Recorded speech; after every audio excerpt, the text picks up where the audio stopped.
Hello, I'm Kristen, and welcome to the Scrap Chat podcast. So, this is a podcast where we celebrate all types of quilters and all different types of quilting goals. And today I'm talking to Jaci Griffen. So, she is a member of my scrap club. She started quilting around the same time I did during COVID. And so, in this chat, we were kind of comparing our different experiences with that, how she's challenged herself creatively, how she's adjusted to retirement, and how she's having fun collaborating with her husband on a new creative venture where they're collaborating with portraiture and sewing. So we had a lovely long chat, and Jaci has a wonderful voice to listen to. So she'll tell you in the interview that she was a teacher, so I can only imagine how much her students would have liked listening to her. So this is a nice, cozy chat to settle in with a cup of tea or coffee and your sewing project, and just hear a bit more about Jaci's interesting sewing life. And just a note, I say this a lot of the time, obviously quilting is an art form, it's visual. So Jaci did give some examples of things that she held up or that she sent photos in for me.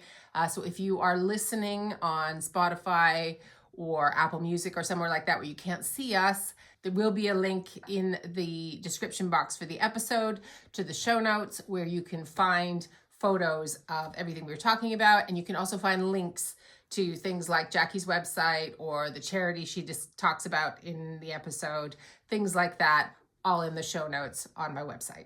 Hi. Hey. Hi, this is Kristen. This is Scrap Chat, the Scrap Fabric Love podcast. And I'm here with Jaci Griffen. And I know Jaci because she was one of the first members of my scrap club. And she comes on to most of the meetings, and she's a great participant, and she has this wonderful, calm, confident energy that everyone just feeds off of. So I wanted to have her on and just have a chat about her sewing life and learn a bit more about her, a bit more about you, Jaci. I'm talking to you. So, Gosh, thanks, Kristen. Full intro, by the way. Good. Thank you. Good. I appreciate that because I have to tell you, we have so many creative people in Scrap Club and more creative people join every day, right? I'm always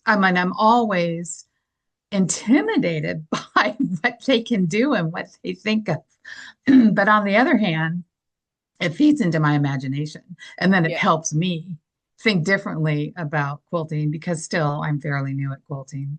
I consider myself fairly new. Are you? Okay, so let's start with that. When did you start quilting then?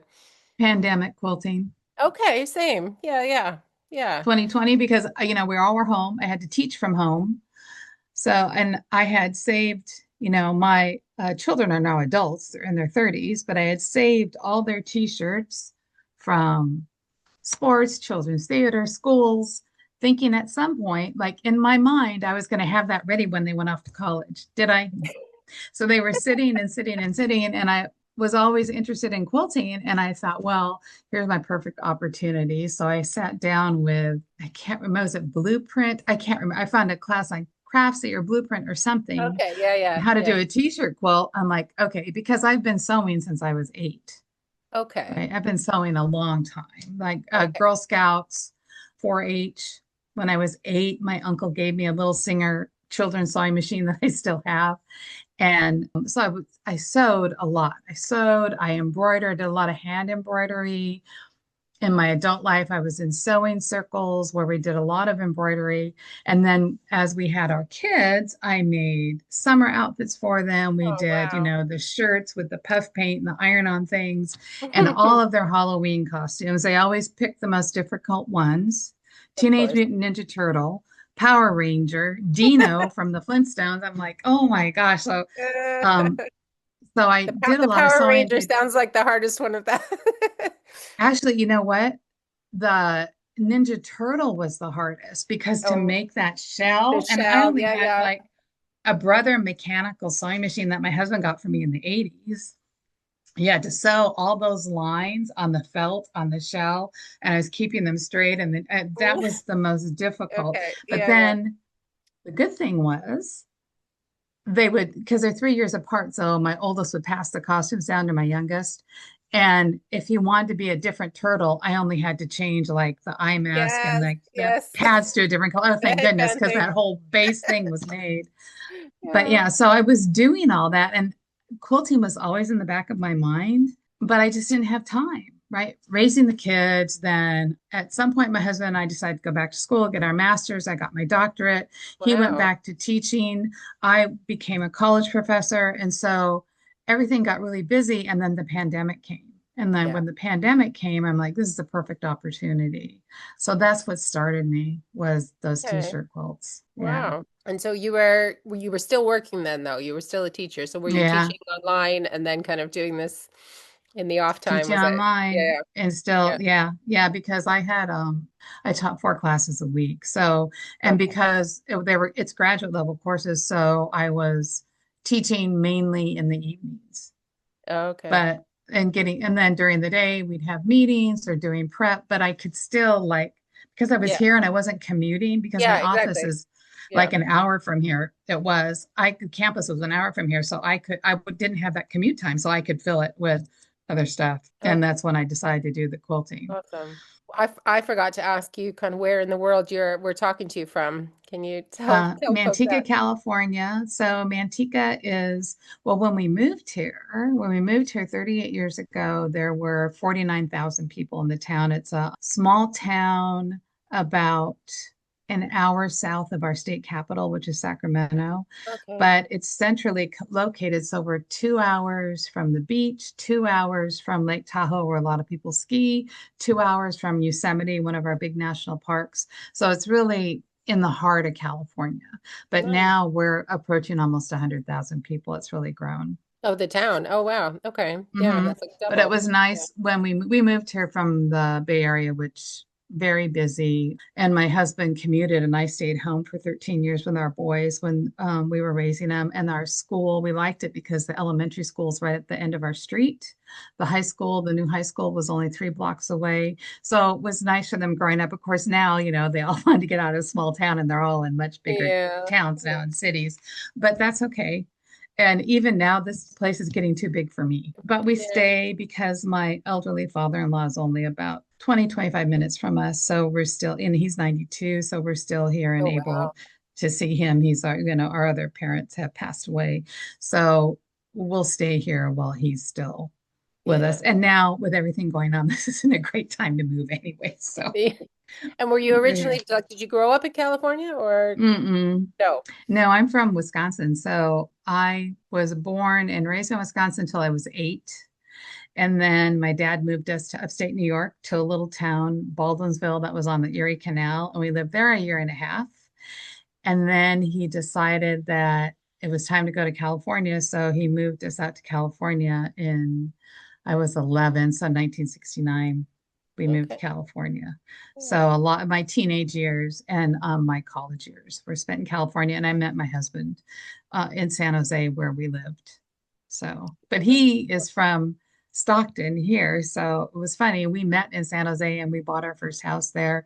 And then when we moved back, closer to his hometown. To where he was from. Yeah, cool, cool. Hmm. And Hmm. you were saying, so you said you first moved out of Wisconsin when you were 8, and then you also said that you started sewing when you were 8. So was it connected or?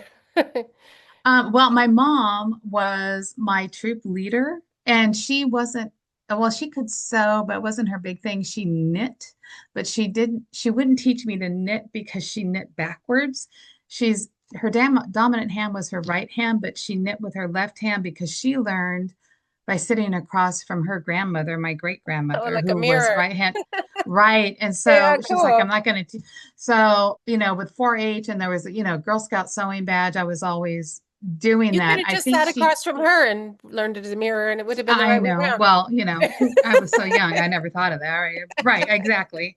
Yeah. And then my grandmother, her mom was a crocheter, and then my great grandma, who she learned to knit from, was a tatter. You know what tatting is? No. I can show you. Hold on. Yeah. So this is my great grandmother, Sophie Oh, Bemis. It might be hard to see because of the reflection, but yeah. these little things, I'll take a picture and send you, are Okay, called awesome. tatting. Yeah. And it's a real intricate lace work. And when she was a young girl, they had to do tatting sample books. Okay. Yeah. So my mom had that sample book and she decided that she should split it up between my sister and I. So we took different pieces out of the sample book and I've got mine in frames with her picture. Nice. But I think that with the sewing, because when we moved to upstate New York, there were no Girl Scouts, but there was 4-H. So that was a continuum. And then when we came to California, there were Girl Scouts and my mom became the troop leader again. And I just did all that and I sewed through my high school years. I used to make, this is going to date me. This is 70s, but halter tops and, little mini. And then we used to cut our jeans and put the inserts in them to make the maxi skirts with because we had those big elephant bell jeans. So they just, yeah. Oh, that's So, cool. yeah. So when you say you're a beginner quilter, then it doesn't feel like that because you've been sewing for so long. You must have lots of skills from that were transferable once you Yes. started the quilting. Yeah. Yes. Yeah. But what changed so much is because when I started the quilting, like I said, I had that Brother mechanical machine and I'm like, I think I need something better. This machine's old and I don't know if I can quilt on it. So I researched and researched and ended up buying a Juki computerized machine, which made everything a lot easier, but I'm still like learning its functions. And then in the middle of all that, I'm like, I want to do machine embroidery also. So then I bought a Burnett B79 that does. The slippery slope, it just happens. Oh my God, I know. And then I bought that Q16 sit down long arm because I honestly, with the big long arm, first was the room. We could have put it downstairs, but then I just thought it was so much for me to manage, to get behind, to get up, get down, get up, get. And so right now this Q16 is better, but even like my husband said today, you really don't think you want one of the stand? I'm like, oh, no, not right now, no, because I have too much to learn. I get into that when I get a new machine. I'm into learning all the things the first 2, 3 weeks, maybe a month, Yeah. and then I just use the things, Then you start just going, right? Yeah. and the things that I don't know, I still don't know, and I probably will never Well, know. I think the other thing with him too is because he's an artist and because we want to start collaborating our work, I'm trying to learn new methods to do that too. And then in the meantime, like I obligated myself to make these t-shirt quilts for my great niece and great nephew. So I'm doing that. And I'm like, that's why I decided like when we get to the end of the month, I post in our chat, this is what I'm doing this month. And I decided to do those Alice in Wonderland blocks, not because I'm all about perfect points or anything, but I felt like I didn't have enough foundational quilting knowledge. So those blocks force me to slow down, look at what's in those blocks, and then think to myself, if I'm going to improv this, what would I do? Right? What is that going to look like? You know, Can you explain what the Alice in Wonderland blocks are for us? Oh yes, I'm sorry. It's a sampler book. I have it. Hold on. This is put out by Alice Caroline. And so it's going to be a sample Okay, yeah, quilt, right? And it's based in Liberty Fabrics. And I happen to have a lot of Liberty Fabrics. My sister was in London last year and she didn't even realize the story behind Liberty. She just happened to go there and then she bought me for my birthday a bunch of Liberty Fabric. And I'm like, you didn't even realize, oh my gosh, right? So just happened to buy you the perfect thing. right. And so when I saw this book, I thought, well, she uses Liberty Fabrics. I can use my Liberty Fabrics with this and I can slow down. And I felt like I was quilting at a frantic pace. Like I was always trying to keep up. I was trying.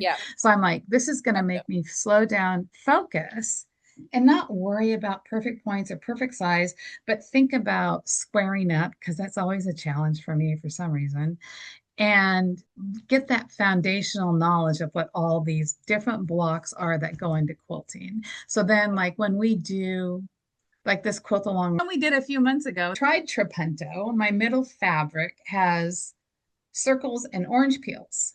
Yeah. So I'm like, so this is my opportunity to try Trapunto on this. And so I'm trying to think when I get in the middle of doing all these things, besides the t-shirt quilts, which are pretty prescriptive, right? There's a certain way to do those and get the things to fit in. If I want to expand the way I'm thinking about improv, the way I'm thinking about embedding my husband's artwork into quilting, what can this base foundational working through this Alice in Wonderland block sampler help me with? So this is the kind of know the rules so you can break them kind of thing. Exactly. Yeah, got it. Okay. Yeah. Quilt Folk, I think like a year ago, had a break the rules block of the month, which was great. But because I didn't know some of the rules, even though they told me, I didn't fully conceive what rules I was breaking. That's fine. Right. But I wanted to understand why was that a rule? What was I breaking about it? You know Right, what I mean? okay. Yeah. Why was that so important? Yeah. Right. Yeah. I think Yeah.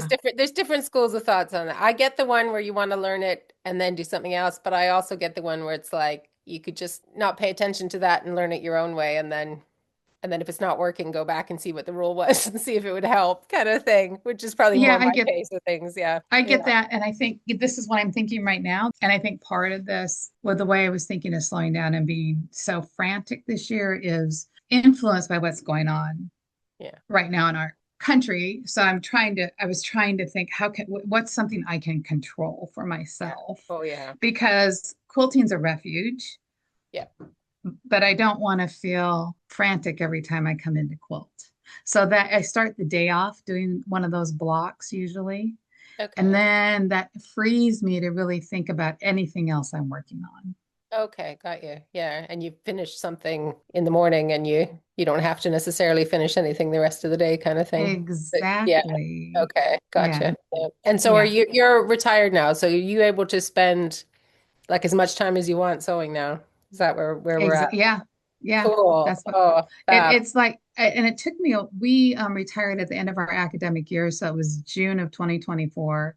It took me 2 or 3 months to figure out, oh, this time is mine now. Yeah, I'm like, yeah. oh, because, well, you have so many Yeah. other pulls on it, Yeah, I right? used to struggle in high school, particularly with summer break, the first couple of weeks, just trying Hmm. to find some sort of a routine or a rhythm. So I can only imagine that retiring is that on like a massive scale. Like you have to kind of give yourself some anchors to make the time make sense or something, I guess. Oh, Yeah. no, that's absolutely true. Right. And we talked about when we were going to retire, like for 5 years before we did it.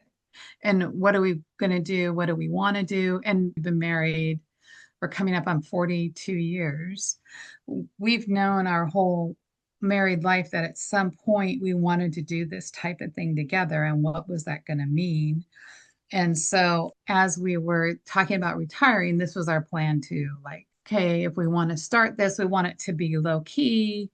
We have a website, Art and Thread, and we're very low key, like about having that business. It's not like I have to have that business, but we want to have this business and we want to put our art out there. And then we think about how to put our art out there and Okay. do good Yeah. things with it too. And your husband Right. paints. I'm going to find that block, is what I'm going to do. Give me a second. All right. So Jackie sent me this for our last group quilt, which was the Just Wing It quilt. So I will put a picture of it up in the quilt. But this is the block because this is being recorded ahead of time. And so the middle, your husband painted that, and then you pieced around it. So what is is it a canvas that it's on? It's a canvas. Yeah, yeah. It's a canvas that that he gessoed, and then he uses water-based oils because the oil-based oil paints have such harmful chemicals in them. And so he varnished it and such so it could survive a wash if you washed it. We're still like exploring different things we can do because I've thought about collaging, I've thought about taking his artwork and thread painting over it. So Yeah, there's yeah. so many There ideas are, in yeah, my yeah. head. On any given day, I just like, okay, I that's another reason to do these one sampler blocks because then I know I have one thing Yeah. I completed in a day. Yeah, it's too like when your head's just buzzing with too many ideas. Like it doesn't sound like it would be a problem, but it kind of is sometimes with like It what kind should of I is. spend And my then energy on? Yeah. yeah. And then I write Yeah. it down in a journal. And then I'm like, okay. And then I go back and look at my journal and I'm like, look at these 50 things I wanted to do. And all these things came in between. Now, what can I get back to? Yeah, yeah. And then Right. you get the quilters thing where you're three-quarters of the way through the thing you're about to finish and you're like, oh, but now I really want to do that other thing. And you have to That's make yourself my finish. fish quilt, right? My fish Oh, is quilt it? and now is sitting. So what kind of quilts were you drawn to originally, like when you started quilting? Like what were the ones you were looking at when you were like, I want to try that? Was it the t-shirt ones or something else? Well, the t-shirt ones were just more practical and because I wanted to create memories for my kids. I was really drawn to improv. So Sherry Lynn Wood, I did a class with her, and then Nicholas Ball, I was real drawn to his work. Yeah. Chris English. Yep. Yep. Cool. And then, of course, Kate from Last Homely House. Okay, yeah, cool. So all of their different works. And then when I looked at traditional quilts, I'm like, these look really good, but I know about myself, I'm not a fussy cutter. I don't enjoy that. That's why I really don't enjoy foundation paper piecing, even though that's not fussy cutting. I just don't enjoy all the folding and the paper. And I know you love Yeah, it. And your I know, stuff but looks that's fine. spectacular. Not everything, everybody has to like all the same things. That's so totally fine. I knew I wasn't going to be drawn to that, but I am drawn to like the improv, the modern stuff, art quilts, anything that is a little bit wonky. Okay, yeah. But Hmm. you do participate in the quote alongs where we do some traditional blocks. So is there something about, is that the same kind of idea? You want to play with something that is traditional and try and make it your own? Is that it? And put Yeah. my own spin on it. Yeah, yeah, yeah. Cool. I do. And and then collage, I really like collage also, but I feel like any given day I only have this much time. And I'm not one that quilts at night. Okay. Yeah. So I'm more like get up early, breakfast, work out, and then get in Okay. my studio during Yeah, the yeah. day. Is that an energy thing or a light thing? It's probably a little bit of both. Okay. Yeah, yeah. It's Yeah. more of an energy thing, I think, though, that, like I'm more of a morning person and I get everything done. And then by the time the evening comes and we have dinner and stuff, I don't want to, Yeah, yeah. I don't Yeah. want to come up and yeah. And I think part Yeah. of that is spending so many years teaching at night. Okay, yeah, Like yeah. I had to teach Yeah. at night. And so I think that's part of it. So now it's your downtime. Yeah, I'm kind of the opposite because I'm like, once the kids are up in bed, I'm like, hey, I get Right. to do whatever I want. So then that's what I'm gonna. So yeah, when I was first Yeah. learning, like I don't do it anymore, so I just don't have that energy burst anymore. But during COVID, when I was first learning, I would be up until 1, 2 in the morning because I just wanted more of my own time to do the sewing and learn the stuff and whatever. And then eventually, obviously, you crash from that and you can't stay up that late every night. But Not every night because you got the kids and their energy in the yeah, morning. But yeah, I yeah, yeah. completely get that. Yeah. When you're Yeah. first excited about it. Yeah. Yeah. Yeah, I remember when I found your channel, I would spend hours just watching your different because I think I found your channel in like the late 2022 or 20, Okay. and then that thing above my head, Yeah. that was the live one. I think that was December of 2024 you did that where you gave us different prompts and we made those different blocks. It was right before you started Scrap Club. It was like the month before you started Scrap Oh, Club. was it one of the workshops? What would have Yeah, been it was a workshop. was It it was the a was live it the workshop. was it the Crumb one maybe or Oh, I think maybe it was, but you gave us yeah, yeah. different prompts, Yeah, there right? was For three that. different Yeah. little ways to use crumbs and trying to yeah, yeah, yeah. Yeah. Yeah. Yeah. Yeah. Yeah. Got you now. Right. So then when I saw that, I thought, well, you do think about quilting differently. So then, because at first I was kind of like, well, am I doing this wrong? Like everybody, Yeah. I think a lot of people Yeah. have when you're first quilting, am I doing this wrong? But Yeah. then you come to realize that there really isn't a wrong. It's what speaks to you, just like Yeah. all art, right? And there's that big debate whether or not quilting is art. And I do believe it is Yeah. art, regardless if you're talking about traditional or improv or modern. I mean, if you look at some of the things, I can't remember the name of the gal in our group that does the one block wonders. Those are Sue. amazing. Sue. Yeah, yeah. Yeah, they are Sue, amazing. yeah. Hmm. Yeah, they're And really so cool. I don't know how you could step back really and say that's not art. It's art. Oh, The way she totally. puts everything together and Yeah. so but anyways, your channel encouraged me because I think you started quilting and pandemic quilting Yep. also, right? So Yep. I'm like, well, and look everything you've done and look at the way you think about this. And so it just really helped me get my head around that quilting isn't just this little narrow thing. It's this huge Okay. thing. Yeah, yeah. That you can make your own rules kind of thing. Yeah, You yeah. can make your Yeah. own rule. And I think I came at it from, so I was doing, I had a blog before, it was about Mhm, upcycling. And so I was coming mhm. at it with kind of I can't even remember what I was trying to use up, but some sort of piece of material that was like already there. And then I had this picture in my head that's what quilting was. And it would have been at one point, we're Right, using up the old clothes to make a blanket kind of thing. And I thought right, that's what I exactly. was going to learn how to do. And then I started listening to quilting podcasts and watching YouTube, and it Hmm. was all like, oh, you need a fancy machine and you need a fat quarter bundle. And now we're figuring out what that is. And we're kind of like, and it was just, uh, you got bombarded with a lot, and it wasn't exactly what I came to it for. So I got like sucked in by some of it because I've bought far too many Hmm. machines, and I now think Yeah. the quilting fabric's lovely.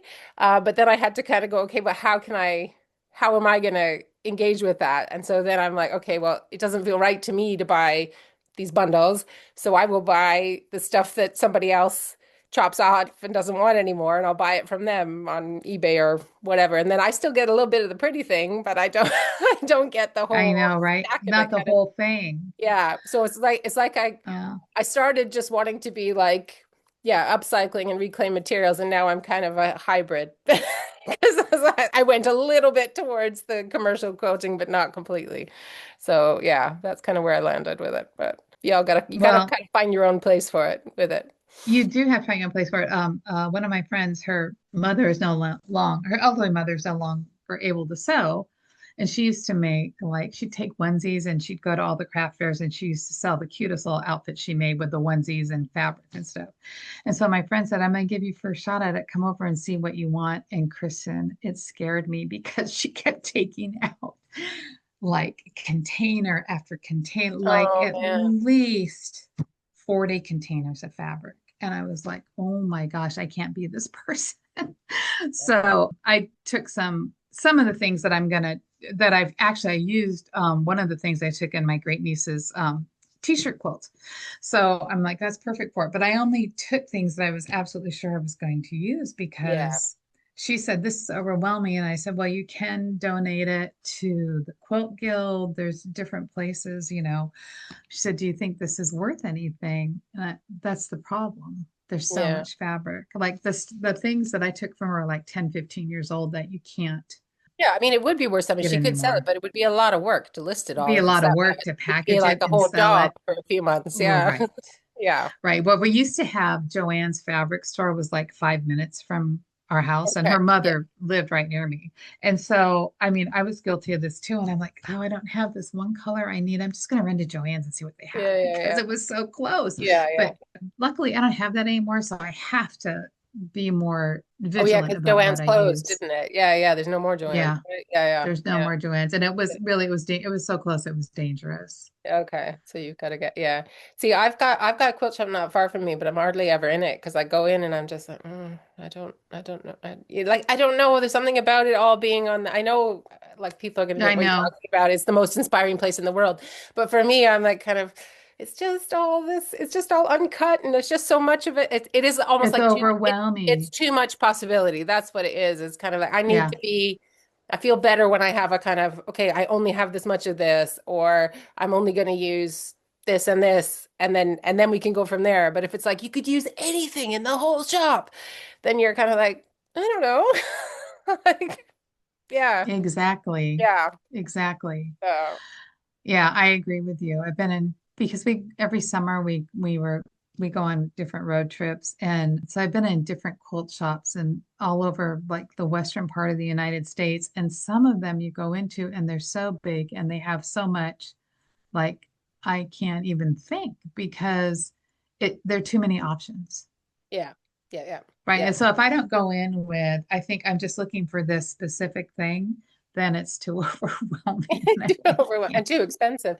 But I still Oh, have the same yeah. problem of like keeping stuff even if it's not new quilt stuff. Like, so I'll go to the charity shop and I'll see like a fabric sample book Oh, and I have to yes. buy it, even though I've got zero plans for those sample. Like, and so I'll Right. probably use one of them and then the rest of them will clutter my space or something. And I'll have Yeah, to I think of know. something to do with it later. Like, there's just so much material in the world, like There clothing and is. just so much. Like, it's a lot. It's If a you if you lot, stop to right? think about it, like, and if you look around your own house, you're like, oh my, I could never, and I want to use up all the things. I don't want to throw up out the things, but it's like there is not any amount of time in the universe when I could do that. Well, So, that's what I said. Well, yeah, because my friend said, well, you can have all of this. I said, I couldn't in my lifetime even no, go through a third of this. I no, would just clutter up my house. I said, I feel bad. I want to take it off your hands, but it's just too much. yeah, Right. yeah, I yeah. mean, a good example of that is this US scrap box that's going around, the Oh, fabric yeah, box yeah, yeah, that's going around the. I'm not kidding. I opened it. It was so packed. It just popped open, and I'm like, oh, we all have a fabric hoarding problem yeah. because We need to there's explain what this is, though. So this is okay. You go. Go This is a ahead. box. So Lisa in our scrap club, so Mhm. she organized this. It was her idea, and she there's a flat rate. Is it FedEx? Yeah, Yes. flat rate FedEx Oh, box. U.S. Postal Oh, Service. sorry, U.S. Postal Service U.S. Postal box. Service. Yeah, and it's a little bit bigger. It's like a maybe I think she described it like a shoebox for high tops or something. Like it's a little bit bigger Yes. than it. Yeah, Yeah, a little bit bigger than and that. so the idea is Lisa filled it with a bunch of like good fabric, but stuff she wasn't going to Yes. use and then sent it to the next person. So Jackie was the next person, and she opened it up. And the idea was she would take what she wanted out of it and then put some other things that she didn't want and then send it to the next person. And we had so many people that we could only do it in the US, even though we've got members everywhere. But we had so many people sign up that there's two boxes going around the US now. Right. But yeah, so that's what we're talking about. But yeah, And it's jam packed. yeah, yeah, And yeah. I took out a few things that I knew I could use, but I really couldn't put much back in because it was already so It packed. was And so full. How I'm did like, she get it closed? Yeah, yeah, we yeah. all, that's what, and I think Jeff in our group said they must have sat on it. And I'm like, maybe Yeah, because, yeah, yeah. but, so then I was like, oh, we all have a fabric issue. It's not just me. Yeah, yeah. But part of I don't know if it's why she thought of it or not, but part of it was that when we did a kind of goal setting at the end of 2025 for 2026, and a few folk in the group were saying they didn't want to buy any new fabric in 2026. Right.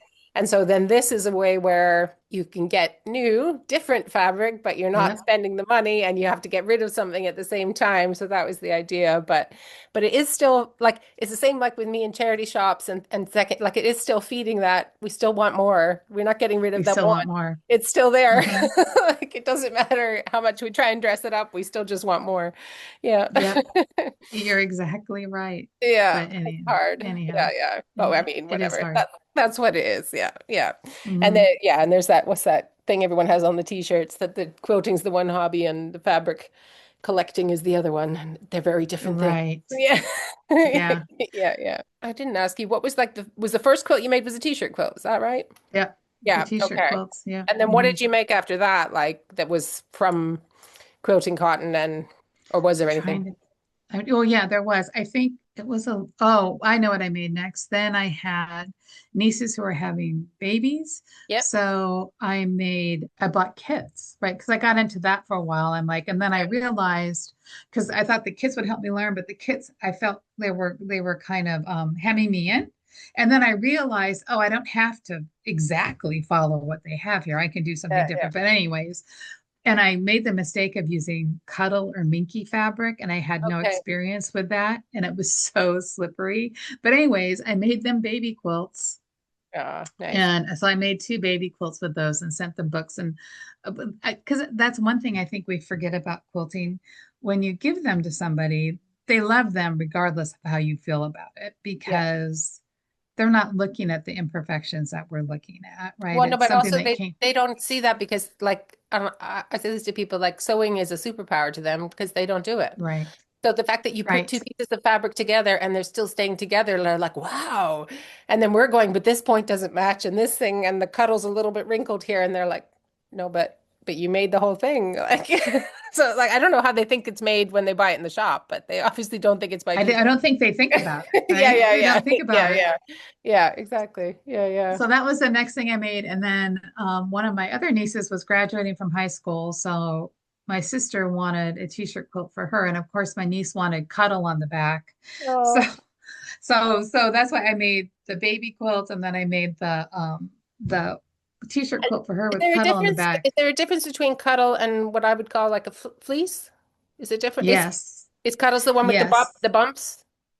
Is it that one? No, No.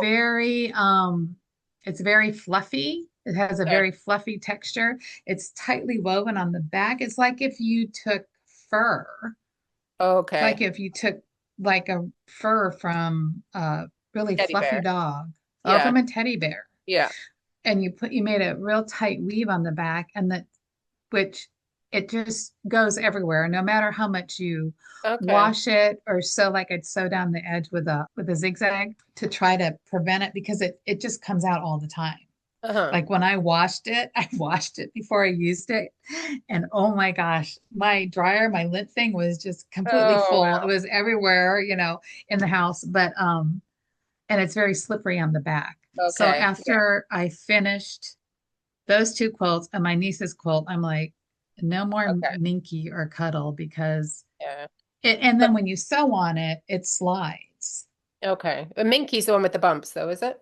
Is that the one? What am I thinking of? I It's think like really soft fleece, and it's got like a sometimes texture I on it. have Yeah, some yeah, that yeah. doesn't have Okay. bumps on it, but yeah, that could be I it feel too. like I thought I'd use something. I feel like I've only ever used fleece because people talk about this all the time, and I'm like, no, I never had that. So I think I've just never used it. Yeah. And No, I, the yeah, fleece is fine, but yeah, this I'm like I had no idea, but it's so soft and like it was yeah. so perfect for the Yeah, yeah. baby blankets, Kids, right? yeah. And then my niece wanted to cuddle up with it and I'm like, okay, Yeah. but I was like, I will never do this again. Yeah. Lesson learned.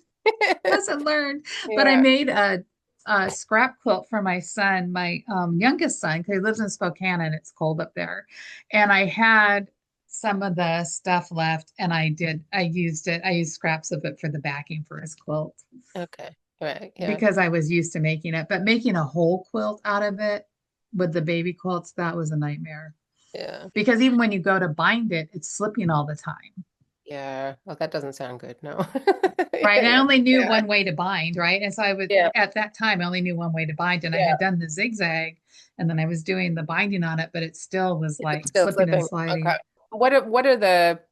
What kind of quilts are like your favorite to work on? Like what gets you jazzed up and like you just want to go back to it? Whatever I'm working on in the moment, I think. Just whatever the current one. Yeah. Cool.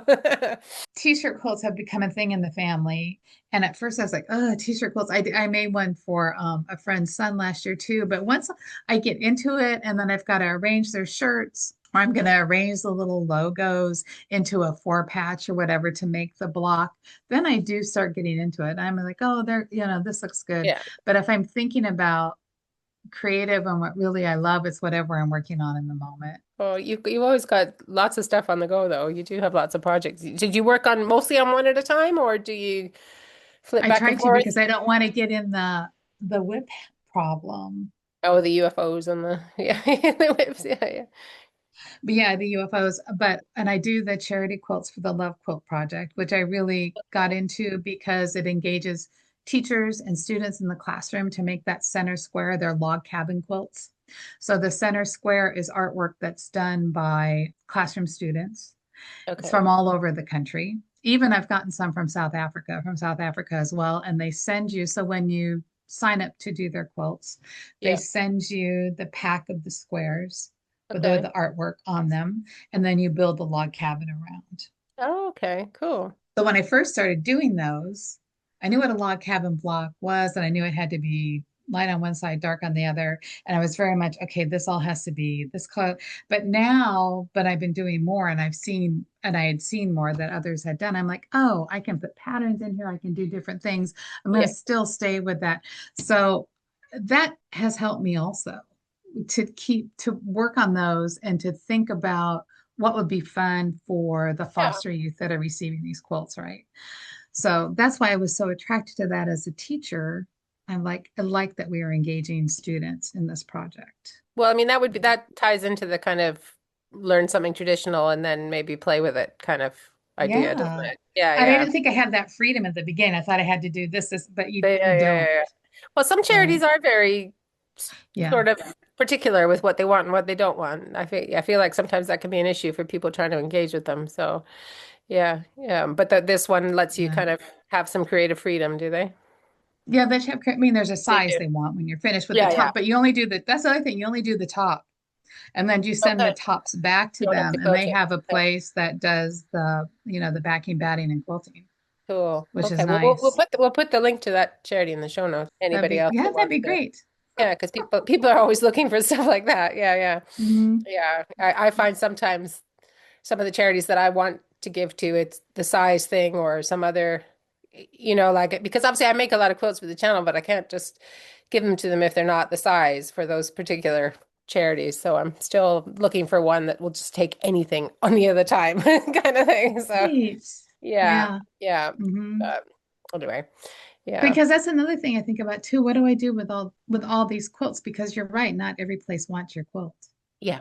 And not every person wants quilts either. Like Not every person wants a I quilt. have made for the family members now. I've made for most friends, and then it's starting to get a bit more like, so like I made one for my friend Jackie, and so her mom wants one, and then there's somebody else's child wants one. So, but it's like it's starting to get more removed, and it's not like every quilt cannot go to someone I know now. So that then becomes a storage issue. But I still want to keep making. So yeah, yeah. Well, the quilt along quilt we did, I decided to do pink and gray because that's our wedding colors and it's our going to make it as an anniversary quilt for my husband. Yeah. Oh, that's But I'm fab. just going to make it as a modern anniversary quilt. Have you Yeah. given him quilts before? It's like for him that are He not has just one family. that he has one in his art studio that I did. That was a red and white and black that I did with Sherry Lynn Wood. And then I made one for our bed a couple of years ago that's on our bed. Sure. Yeah, yeah. Yeah. I mean, I Mhm. make some that are like for the family, but like in terms of usually when it's for a specific person, it's for one of the children. I was gonna say, do you ever worry they're gonna be like, enough quilts? I've got it. I don't know. Yeah, well, so I think they do. I think I know my boys have too many quilts because they've got like Mhm. 4 or 5 each in their rooms. But if I make something and I've said I don't know what it's for yet, one of them will always go, I want it. Like, and it's So more just like they want more that's stuff, good. or they want to be the one who has the thing. But I actually just rescued one from my son's room. It was on the floor, and it had 2 ink stains on it because his room is a sty, like it's like They're ridiculous. boys. And he loves his pens. And obviously a pen got stepped on. And so now there's like 2 blue pen splotches on this quilt. And I have to figure out whether I'm going to try and get him out or put a patch on him or what. Put a And it was a patch. cream colored quilt. So it was not ideal for blue pen. Whoops. But Whoops. anyway, yeah. So I took that out. But he's still got 4 or 5 to ruin in his room. So yeah. We'll see. Yeah, well, I still have that one to restore that I showed at Oh Scrap Quilt, I yeah. think a year ago, but that was the wedding quilt my parents gave us when we got married. And so I pulled that out the other day and I was thinking about everybody's suggestions about what to do and start to try to work on that because Yeah. I So would like to restore it and have that back out. yeah, so Jackie showed us pictures in a scrap club meeting of this quilt, and it had, Hmm. maybe you can send me a photo and I'll put it on the screen so that Okay. we can see the issues kind of thing. And then, yeah, you got a few. So do you know which idea you're going with to fix it? Or, Well, I like the idea of somebody had the idea of taking the fabric off the backing and putting it on the front because it was cream color with a and it kind of like they remind me of gumballs, different colored, okay, like really yeah. muted gumballs on the front. But I don't, if I do that, then I have to repair the back. And then somebody else Oh, had the yeah. idea of taking a similar color to the gumball fabric and repair the cream. They were like arrow blocks. I think it was a bear paws quilt. And so replace the cream with the different colors that match what's already in the fabric in the quilt Okay, and to yeah. cut those and kind of patch and applique them on. So I think that's what I'm going to do because it's the easiest and it will cover that filling. I won't have to worry about that. And if I don't cut off the back, I don't have to worry about repairing the back because the back isn't really the big issue. It's the top. And who did you And say made the quilt originally? Was it your mother, your it grandmother? was no, it was an Amish quilt from Iowa that my mom bought for Okay, us you when we bought. got Yeah, married. So yeah.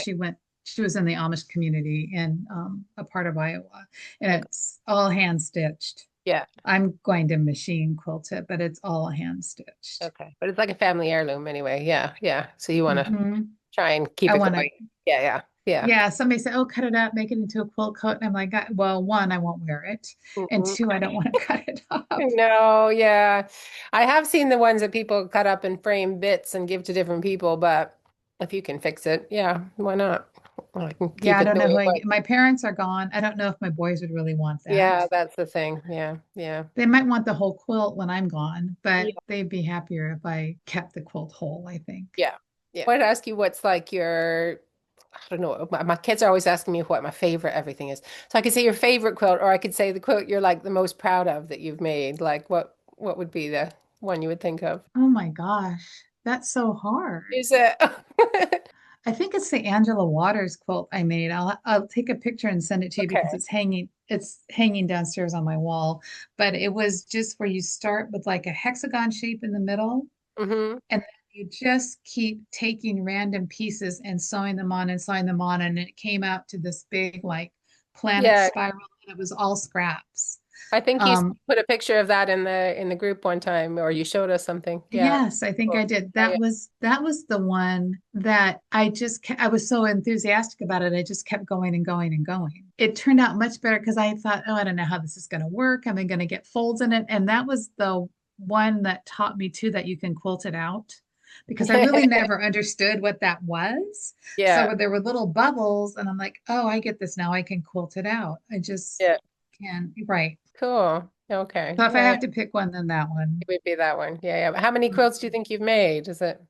See, I wouldn't know the answer to that for myself, so but it's an unfair Um, question.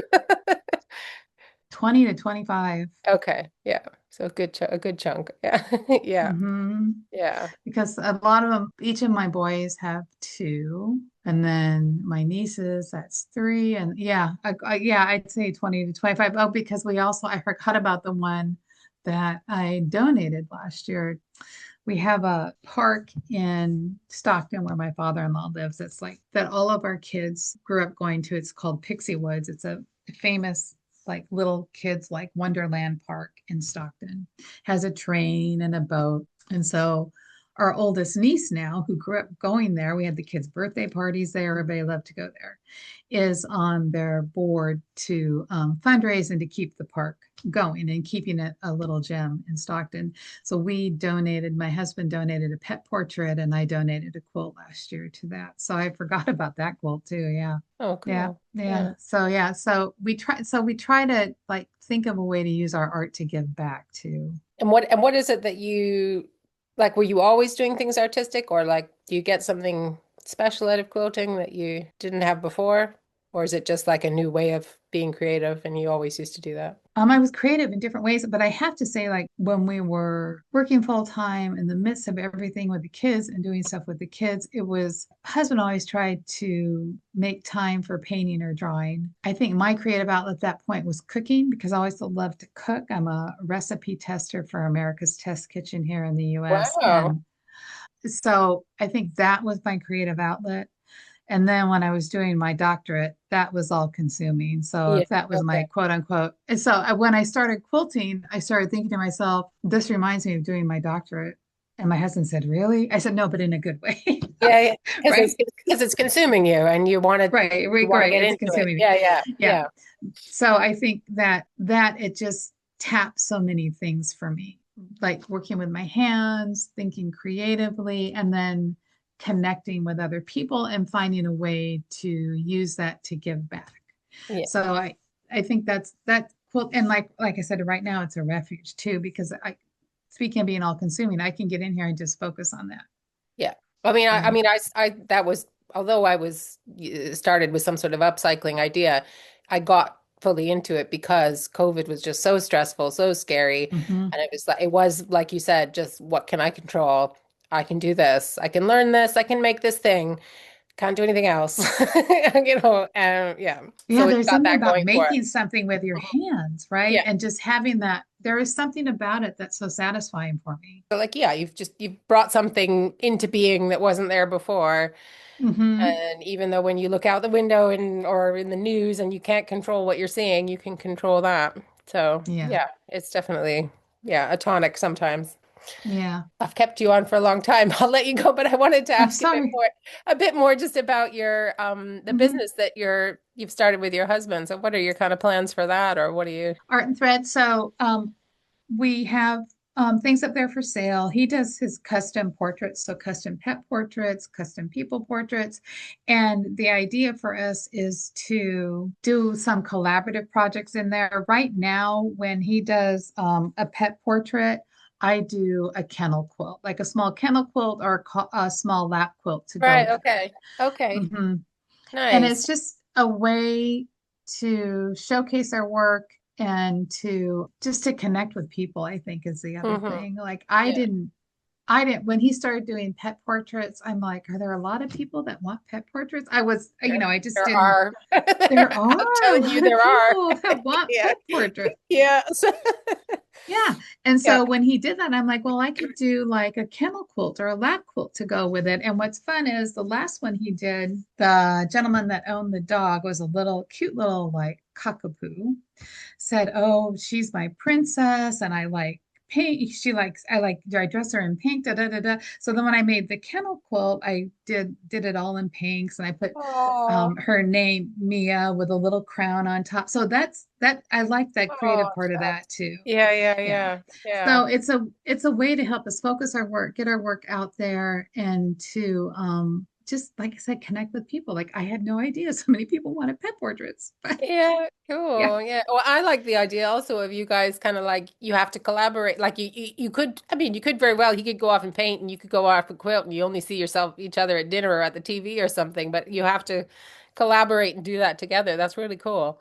We'll bounce off of each other because when we did that group quilt, the flying geese one, I went to him and I said that as soon as she said that, this is what we made it. This is what made me think of it because we have snow geese that migrate over us. And Hmm. I said, "Oh, could you do a snow goose portrait for me?" So then we started to talk about what that would look like. And he'll bring things to me, I'll bring things to him all the time. I'm like, "What do you?" Because he's very good at, of course, color and values. Oh, And cool. so I can say, what do you think about this combination? If I'm looking at the color wheel, I'm like, does this really make sense? And so it's just nice to have that other person to bounce off of. We also spend a lot of time in nature. There's a place up on the Northern California coast we go to all the time, Sea Ranch.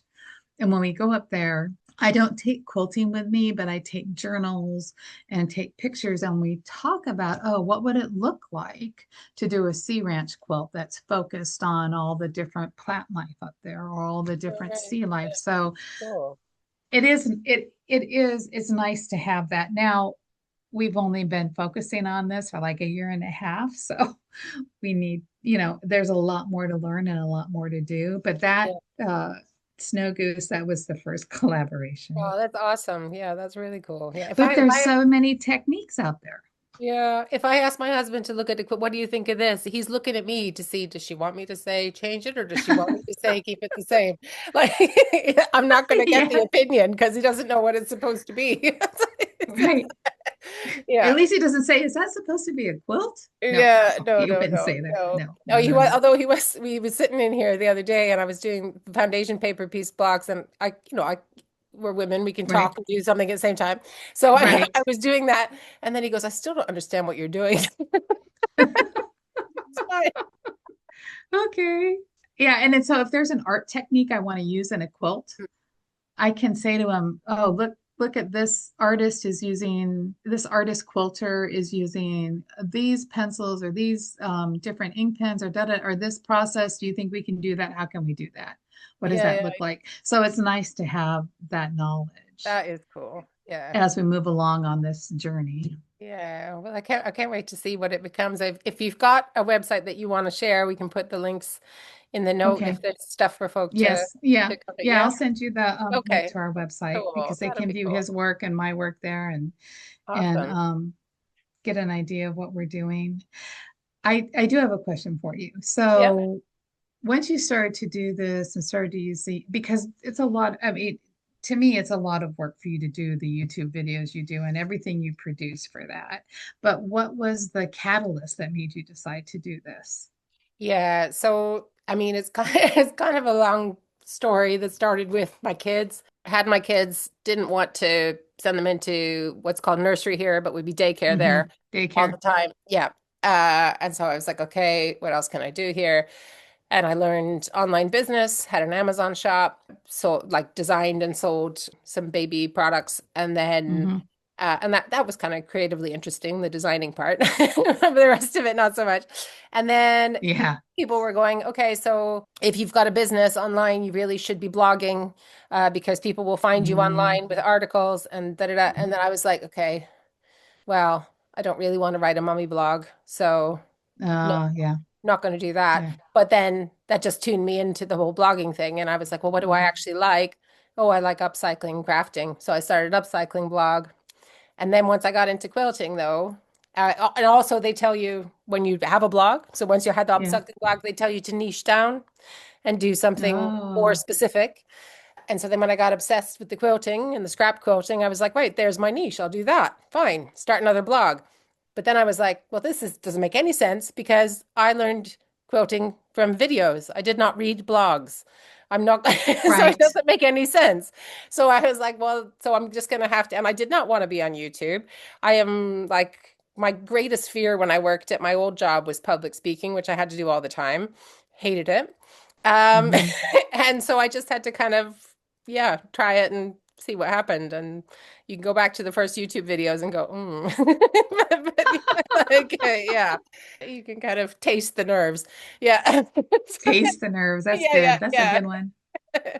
So yeah, it Yeah. was kind of Yeah, that. because it is an impressive amount of work that you put into these.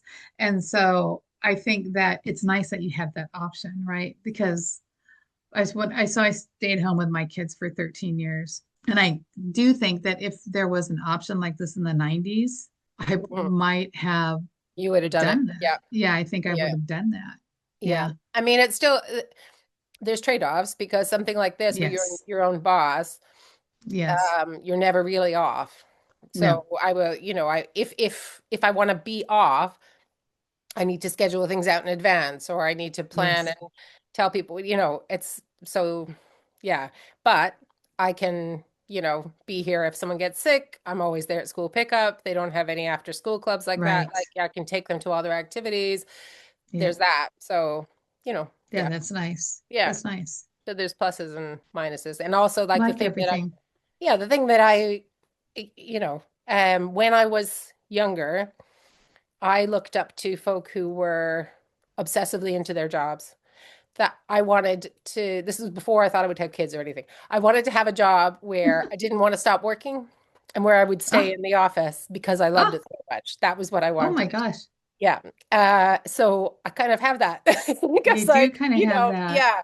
So I don't really want to stop doing it and I can do it whenever. Yeah. But going back to what you said about learning off videos, me too. I am so glad that this technology is available to Yeah. learn quilting, to learn sewing, because it's to me it's so much easier than trying to figure it out from a book or from an audio tape, right?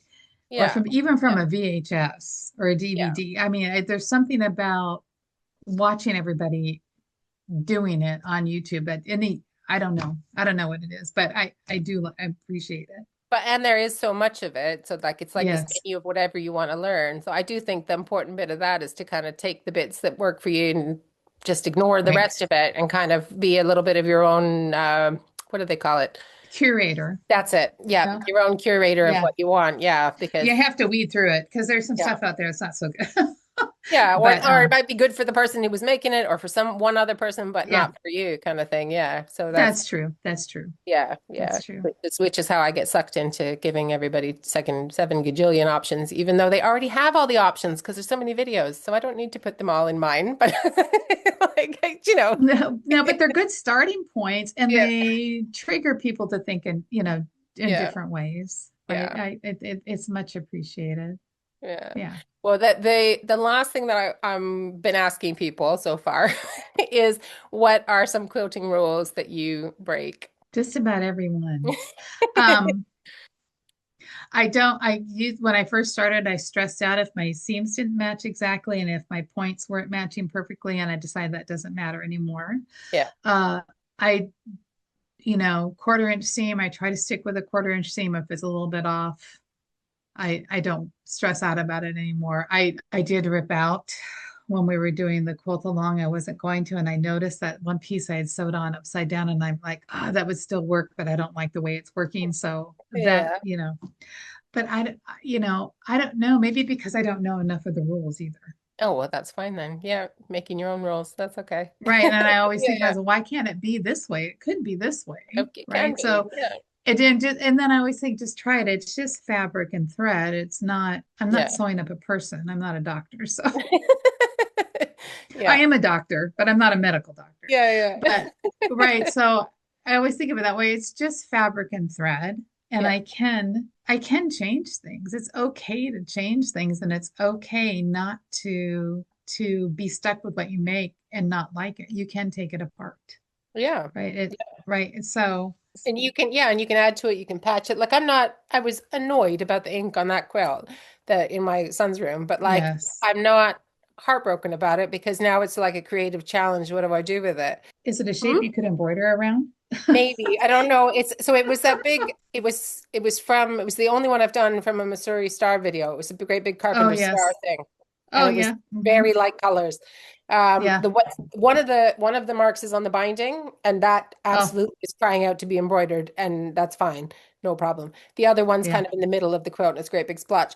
So I'd Oh, have to get creative, maybe like I can even see some like patches or in a color like, but then I don't know what happens when I wash it because it is blue ink underneath, but but we'll see anyway. But anyway, it doesn't matter. It's like the point is like it's a kind of a creative conundrum or you now. could just get more Yeah, blue ink and splotch all over I it and could have do fun. that. I could do that. No, I don't no, know if no, I'll no. do that. No, We'll no, no. see. I'm Yeah, kidding. yeah, I'm yeah. kidding. It might make a mess in your washer and you definitely don't want that. Yeah, yeah, yeah. No, I knew you were Color kidding. catchers were the best tip I ever got from Scrap Club. I didn't know about those Oh, did until you either not? you or Okay. someone else Yeah, yeah. No, mentioned them, and I'm I like, use oh, like 8 in any yeah. like so I don't pre-wash my fabric, but when I wash the quilt the first time I put in like half a box of color catchers and I'm very wasteful. Yeah. Well, Yeah. yes. Well, I'm doing that now instead of washing all my fabric ahead of time. Yeah, yeah, yeah. I'm putting the Makes a color big catchers difference. in. Yeah, yeah. Makes Yeah, a like a huge difference. Yeah, yeah. Yeah. The only quilt that I've ever had run was an outdoor kind of picnic one. It was red, white, and denim Oh and yeah. got left out in the rain. And so the red Oh, bled in the rain bled. after it had already been washed, but it wasn't like from the wash. It was in the wash. The color catchers would have got it, but it was because it Yeah. was just out in nature getting soaked. Oh well. At Yeah. least it was getting used, right? Yeah, exactly. Yeah.